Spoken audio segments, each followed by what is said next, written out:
তাহলে তুমি থাকবে। আমি হ্যাঁ তুমি উঠে গেলে জানা চলে আসলাম, চলে যাবো কপেটি।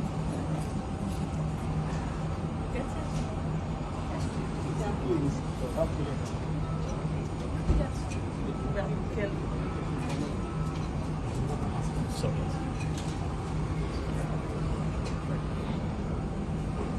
আল্লাহ হাফেজ। ঠিক আছে আল্লাহ হাফেজ।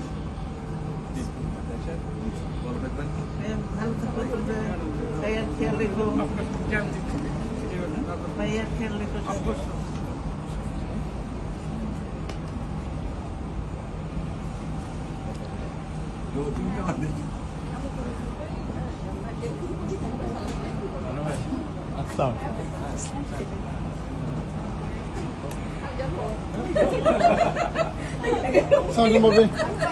এখানে কি বিদায় হয়ে গেল? এখানে বিদায় হয়ে গেল। ভাইয়া ভাইয়া ভাইয়া আম্মুকে ভাবিকে ভাইবে করে দিত। আম্মু আমাকে ছেড়ে চলে যাচ্ছে। শোনো, আমি এখনো পেছনে তো।